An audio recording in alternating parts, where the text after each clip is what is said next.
दुनिया की और इतिहास की अब तक की सबसे खतरनाक रिसर्च थी एटम बम। लेकिन सवाल उठता है कि अमेरिका ने सबसे पहले एटम बम कैसे बना लिया, जबकि हिटलर के पास उस वक्त के सबसे बेहतरीन साइंटिस्ट थे जिन्हें मॉडर्न फिजिक्स का भी काफी अच्छा ज्ञान था। जिसके बावजूद भी हिटलर और नाजी एटम बम नहीं बना पाए। मैं हूँ हर्ष और आज हम जानेंगे क्यों ये बम बनाना जरूरी समझा गया और जब इस बम को हिरोशिमा नागासाकी पर गिराया गया तो फादर ऑफ एटम बम के दिल पर इसका क्या असर हुआ। दोस्तों, मैं उम्मीद करूंगा मैं आपके सभी सवालों के जवाब इस ही वीडियो में दे दूं। शुरुआत होती है 20वीं सेंचुरी की स्टार्टिंग से। वर्ल्ड वॉर 2 चल रहा था। एलाइस को डर था अगर हिटलर और नाजी साइंटिस्ट पहले एटम बम बना ले तो वे पूरी दुनिया को अपनी मुट्ठी में कर लेंगे, क्योंकि दोस्तों यूरोप तो पहले से ही उनके कब्जे में था और एक एटम ब्लास्ट से एलाइस की सारी ताकत भी खत्म हो जाती और वहां से धीरे धीरे सभी देशों पर कब्जा कर लेते। हालांकि ऐसा नहीं हो पाया क्योंकि नाजी के प्रोग्रामों को कई मुश्किलों ने घिरा हुआ था, जैसे उनके पास रिसोर्स की कमी थी,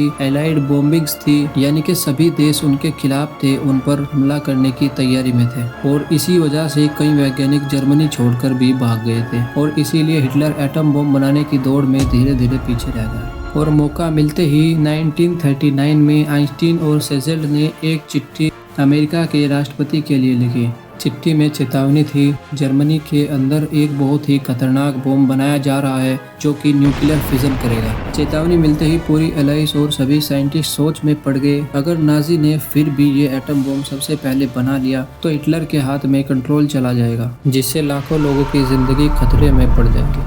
अब यह कोई साइंटिफिक क्यूरियोसिटी नहीं रही बल्कि वॉर में सर्वाइवल और विक्ट्री का सवाल भी बन चुकी थी। जैसे शतरंज के खेल में राजा की सुरक्षा पूरी खेल की दिशा को तय करती है, वैसे ही उस समय एटम बम बनाना भी किसी एलाइस के लिए बहुत ही अनिवार्य चाल बन गया था। दोस्तों, यहीं से शुरुआत होती है एक दौड़ की, जिसके बाद अमेरिका मैनहट्टन प्रोजेक्ट लॉन्च करता है। मैनहट्टन प्रोजेक्ट के लिए 2 लीडर्स की आवश्यकता थी। हालांकि लीडर्स सामने भी आए। इनमें पहले थे जनरल लेस्ली ग्रोस, जो मिलिट्री डायरेक्टर थे। ग्रोस ने ही पूरे प्रोजेक्ट के रिसोर्सेज, सिक्योरिटी और कंस्ट्रक्शन को संभाला था। दूसरे लीडर थे जे रॉबर्ट ओपनहाइमर, जिन्हें लॉस एलमोस में साइंटिफिक डायरेक्टर भी बनाया गया।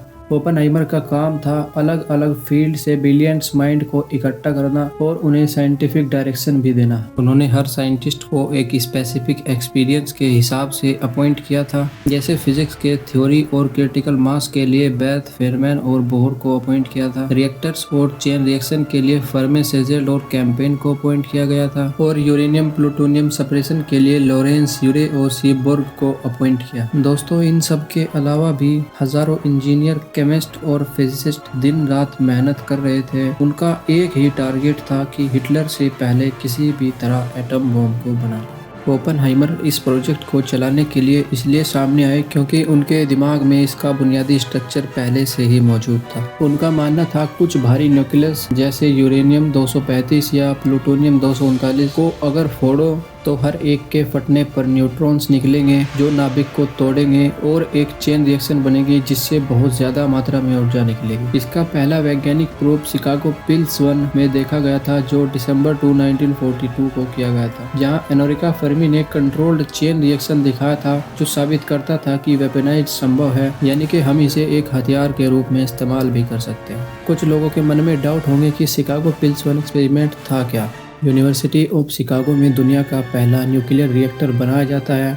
यह एक बड़ा सा ढांचा होता है जिसमें ग्रेफिटी ब्लॉक्स और यूरेनियम के रोड्स रखे होते हैं। एक्सपेरिमेंट शुरू किया जाता है, न्यूट्रॉन सोर्स डाला जाता है और धीरे धीरे यूरेनियम एटम स्प्लिट होने लगते हैं। इस एक्सपेरिमेंट का गोल था ये प्रूव करना कि न्यूक्लियर चेन रिएक्शन कंट्रोल किया जा सकता है। एक्सपेरिमेंट के दौरान फर्मी क्लेमी से कहते भी है the reaction itself is turning, और ये टेस्ट वह पहला मोमेंट बन जाता है जब एटम की पावर को किसी मानव ने कंट्रोल कर लिया था। और इस टेस्ट के बाद ही प्रोजेक्ट को आधिकारिक रूप पर मंजूरी भी मिल जाती है। दोस्तों, हमारा ये प्रोजेक्ट जितना शानदार है उसके एक्सपेरिमेंट्स भी उतने ही खतरनाक है। प्रोजेक्ट में कई एक्सपेरिमेंट्स ऐसे भी हुए हैं जिनमें साइंटिस्ट की जान भी गई है, जिसमें से एक एक्सपेरिमेंट है critical mass experiment. Scientist uranium और प्लूटोनियम के पीसेस को एक दूसरे के पास लाकर टेस्ट करते हैं कि कब वो क्रिटिकल मास पर पहुंचेंगे। इसमें पहला इंसिडेंट साइंटिस्ट हेनरी डिगलन के साथ होता है। एक बार हेनरी डिगलन गलती से टंगस्टन ब्रिक को गलत जगह पर रख देते हैं, जिससे अचानक से ब्लू फ्लैश निकलने लगती है और एक अनकंट्रोल्ड चेन रिएक्शन भी चालू हो जाता है। वे हाथ से तुरंत ब्रिक को हटाते हैं, लेकिन तब तक लीथल रेडिएशन एब्जॉर्ब कर चुके होते हैं, जिसके कुछ हफ्तों बाद उनकी मौत भी हो जाती है। दूसरा केस था लुइस स्टोलन का। लुइस स्टोलन स्क्रू ड्राइवर से प्लूटोनियम हेविल्स को कंट्रोल कर रहे थे। स्क्रू ड्राइवर स्लिप होता है, बॉम्ब से फिर से ब्लू फ्लैश निकलती है और कुछ दिनों बाद रेडिएशन पॉइजनिंग की वजह से उनकी भी पेनफुल तरीके से मौत हो जाती है। इतिहास के इस टेस्ट को डेमन कोर एक्सपेरिमेंट भी कहते हैं। तीसरा टेस्ट था implosion and gun type test. पहला डिज़ाइन गन टाइप, जिसे लिटिल बॉय कहा गया और इसे हिरोशिमा पर भी गिराया गया था।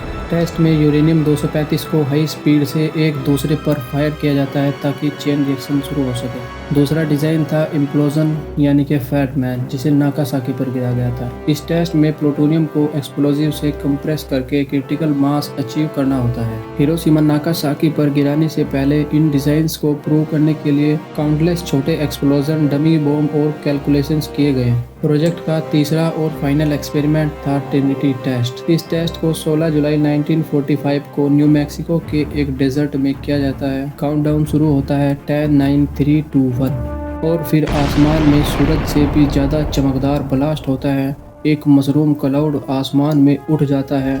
शॉक वेव लगभग 100 माइल्स दूर तक विंडोज तोड़ देती है। इतना खतरनाक धमाका देखकर ओपनहाइमर के मन में भगवत गीता की एक लाइन याद आती है, Now I am become death, the destroyer of worlds. दोस्तों, मैं चाहता हूँ आप इसे कमेंट में हिंदी में जरूर लिखें। हालांकि ये एक्सपेरिमेंट साइंस के नाम पर किए गए थे, लेकिन हर स्टेप पर लाइफ थ्रेटनिंग बहुत ही डेंजर थी। दोस्तों, बताया जाता है जब इस एटम बॉम्ब को हिरोशिमा और नागासाकी पर गिराया गया था तो इतनी हीट निकली थी कि जिस व्यक्ति ने जिस पैटर्न के कपड़े पहने थे उसके कपड़ों का पैटर्न धरती और दीवार पर बिल्कुल उसी तरह छप गया था। धमाका इतना खतरनाक था कि पल भर में सभी लोग धूल के कणों में बिखर गए थे और जो लोग इस धमाके से बच गए थे या मीलों दूर थे, कुछ दिनों बाद उनकी भी रेडिएशन की वजह से मौत हो गई थी। इस ब्लास्ट से लगभग 2.5 लाख लोगों ने अपनी जान गंवा दी थी। इस घटना के बाद J Robert Oppenheimer father of atom bomb के नाम से मशहूर हो गए। हालांकि कुछ साइंटिस्ट और लोग इसे जीत मान रहे थे, लेकिन घटना के बाद ओपनहाइमर गहरे गिल्ट और रिग्रेट में डूब गए थे।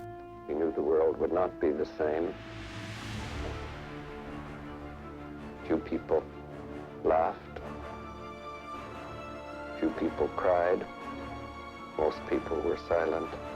व्हाइट हाउस में प्रेसिडेंट से मीटिंग के दौरान ओपनहाइमर कहते हैं, मिस्टर प्रेसिडेंट, मुझे महसूस हो रहा है कि मेरे हाथ खून से सने हुए हैं। ओपनहाइमर रातों को सो नहीं पाते थे। उनके सपनों में ब्लास्ट की चमक और लोगों की चीखें गूंजती थी। आज की यह वीडियो यहीं पर एंड होती है। मैं उम्मीद करता हूँ आपको मेरी यह वीडियो अच्छी लगी होगी। चैनल को सब्सक्राइब करना ना भूले और वीडियो पर अपना एक प्यारा सा लाइक जरूर दें।